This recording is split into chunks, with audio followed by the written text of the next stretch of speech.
This is a message of love, and as I say, we're up against what I thought was the Brotherhood of the Snake, the Zionists, and they think they're in control, but I realised when I read more closely the protocols that the clues are always there, and this is the great thing about the universe. I've realised that the light permeates everywhere. You can actually put 100,000 people in a dark stadium and light one candle and they all see it. That's how powerful light is. Whereas it takes a lot of darkness to completely eradicate the light. Absolutely. Yeah. And so what you realise is a lot of propaganda, a lot of spin and so on. Somehow the light has infused its way in there and will tell you the truth if you can unpick the codes, if you read them carefully enough. And I've now realised the protocols, the name that they always use to describe the network of agents that penetrate everybody else's organisations is the agent tool. It's very close to the French word argent tool, which means it's a silvery white, like silvery white light. So clearly they're telling me that they are there. The light is there on planet Earth, ready now to work. And also it gave me the final clue as well. When you think about it, you suddenly realise the light, the enlightened ones, the Illuminati. Right, And the clue light is bringers as well. Yeah, the light bringers, the clue, the Lucifer, the light bringer as well. The clue is all there. And you know, I've always said, well, the Illuminati didn't exist. What I meant was the Illuminati, not this evil organisation out there. I said quite rightly that they were an attempt by the Zionists to sort of pass off somebody else's rules of the world. And clearly, you know, people are called. It's interesting. They're not called the Society of the Enlightened. They're called the Enlightened Ones, because as an enlightened being, you can have no responsibility to anybody else between you and God. Yeah, the spiritual path is between you and God. People say, what can I do to change the world? Well, start changing yourself, basically. That's something you can do straight away. And it's not about you and anybody else. It's not about you being better or worse than anybody else, because inevitably in the world you will find people who are better and worse than you. So what's the point in judging yourself against them? You judge yourself against the purest ideals of, say, love and sharing and everything else.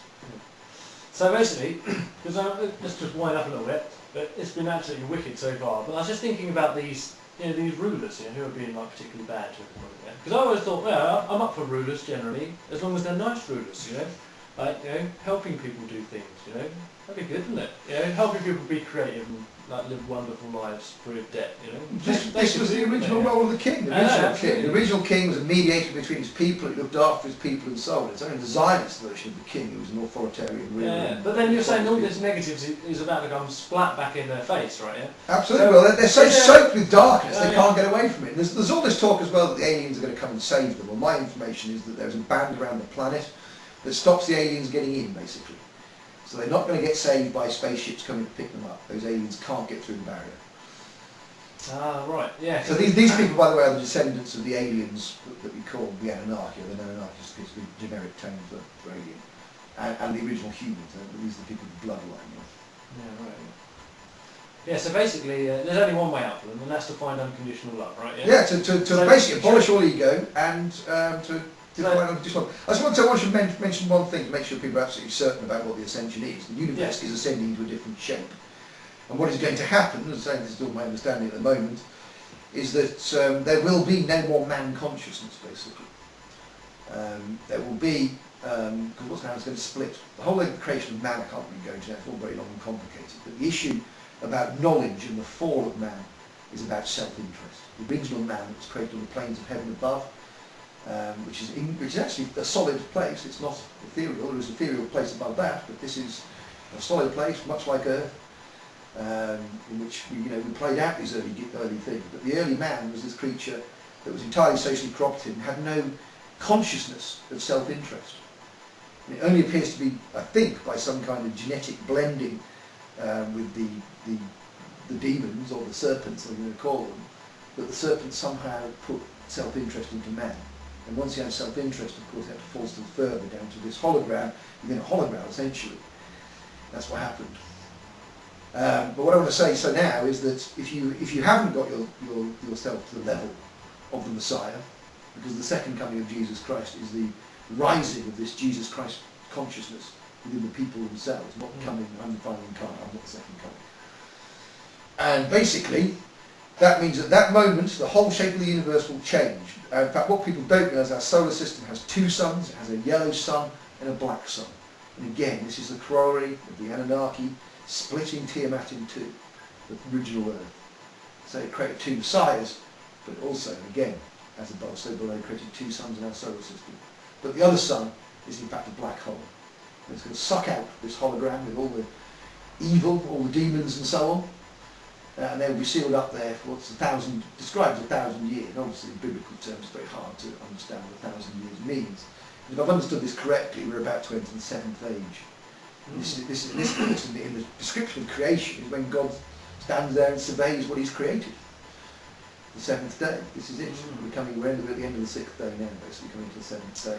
So that 1,000 years, so 1,000 days must mean something like about 2.5 billion years, if our calculations of the universe is 15 billion years old. So there have been 2.5 billion years evolving essentially out of this kind of self-interest. And of course some of them may never do it, but the hell they're going to is going to be a place in which they will suffer, because what people have to understand is once God became an incarnate, the Holy Spirit, and was no longer at the top of the universe, something had to look after it while he wasn't there. And this is where you get the first universal law of compassion from. Compassion means to feel with. So if you feel love, the universe feels love with you, because it's compassionate. But if you feel hatred, the universe will give you hatred. And the thing about the machine is it's been set off. It was set off 15 billion years ago. And it has no other consciousness than to reward good and punish evil proportionately, absolutely proportionately. There's no sense in the universe that you can disproportionately punish. So it's a sublime machine. Nobody's controlling it. It's doing what it's doing, yeah? But with absolute compassion. Thoughts become things, sort of thing, yeah. As well. Yeah, and so basically, once you understand that rule, it's very simple. You give out love, you get love back. You give out hatred, you get hatred back. Yeah, You give out fear, you get fear back, basically. Yeah. So once you understand, that's fine. But what you have to understand, and this is the doomsday machine, obviously in Terminator 3, in Doctor Strangelove, the unstoppable machine that's going to destroy humanity. But that's what it is. It's working like that now, what's going to happen in 2012. But again, because of the sublime nature of justice of the universe, those who can achieve the Christ consciousness will ascend to our new Eden, in which we are solid. There'll be no animals there, but we've got to bear in mind we'll be souls.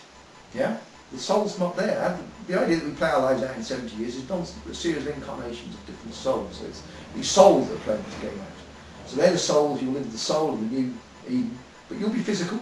You can change, you can actually, apparently, I understand anyway, you can choose the physical form from any of your previous incarnations you've had on planet Earth as well. Right. So what you can do